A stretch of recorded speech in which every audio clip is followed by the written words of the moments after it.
Driver arrested. A grandmother and granddaughter struck and killed. The disturbing developments in this tragic case. Hello, everybody. I'm Mary Bubala. And I'm Vic Carter. Just days after a 60-year-old woman and her granddaughter were hit and killed by an SUV in Baltimore County, police arrest the driver of that car, and they now say she was intoxicated behind the wheel. WJC is live in Lutherville along Girdwood Road.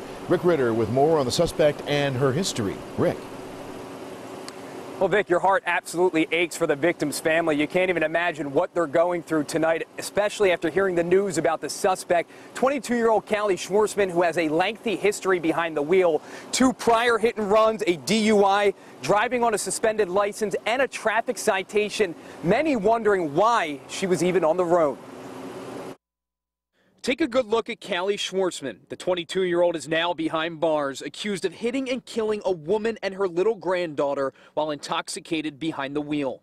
She has just destroyed a family. Just before 7 o'clock Monday morning, 60-year-old Deborah Limmer is pushing 5-year-old Delaney Gaddis in a stroller on the sidewalk along Girdwood Road in Timonium. That's when police say Schwarzman lost control of her car, veering across the roadway and onto the sidewalk, striking and killing the two. When you're walking down a sidewalk and you're just taking a morning stroll, you don't expect that a car is going to leave the roadway and just run you over.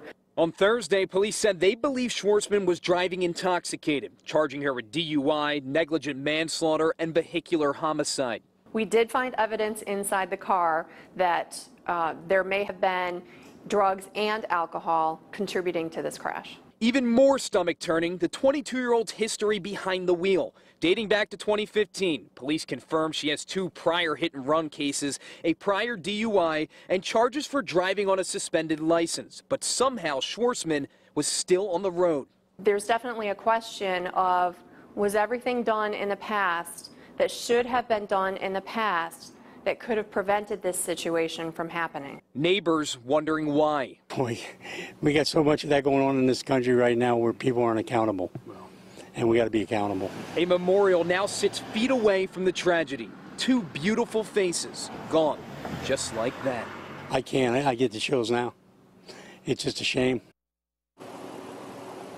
And police say they're awaiting results from a blood test that was given to Schwarzman while she was in the hospital recovering from her injuries. At this hour, they are not elaborating on what types of drugs and alcohol were found inside the car. They say they do not want to jeopardize this investigation.